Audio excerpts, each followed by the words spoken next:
Hi, my name is Tori and this is my place in Canadian history. My story begins in Yugoslavia, where my grandfather Peter Wolf was born. He lived there with his mother, father, and his two brothers. My great-grandfather had served in World War II under the command of the German army, so after World War II had ended, he decided he was going to move himself and his family to Canada. My grandfather and his family would first board a train that would take them from Yugoslavia to Germany. They would then get on a boat in Germany that would take them to the pier in St. John, New Brunswick in Canada. Although my grandfather had family in the United States, my great-grandfather did not want his boys to be forced to serve in the army, which is why they chose Canada, because Canada at the time did not have any conscription. When arriving in Canada, my grandfather and his family went to stay with his aunt in her house in Windsor. When my grandfather and his two brothers went to school, the children were very helpful in teaching them how to speak and learn English. Although there were many people that were very rude and kept telling my grandfather and his family that they should go back to where they came from.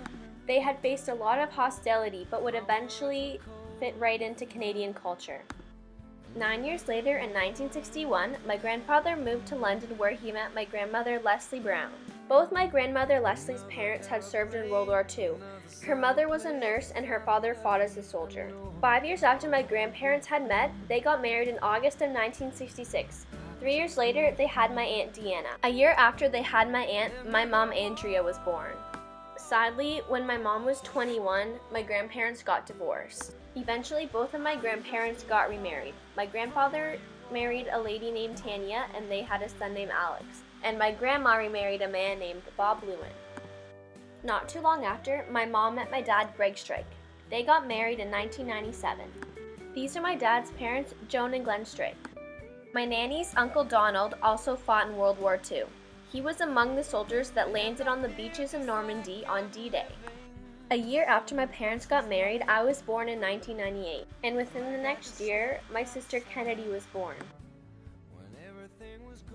But when I was in grade 4, my parents decided to separate. A few years later, my mom met her new soon-to-be husband, Pete Bergevin. Pete also has 2 kids, Perry and Andre Bergevin. I'm happy to say that I now have 2 more siblings. Pete's parents, Lucille and Emile Bergevin, are from Ottawa and they are both French-Canadian. I am so lucky to have such an amazing family, and I am very proud of what they have done to get to where they are today. And that is my place in Canadian history.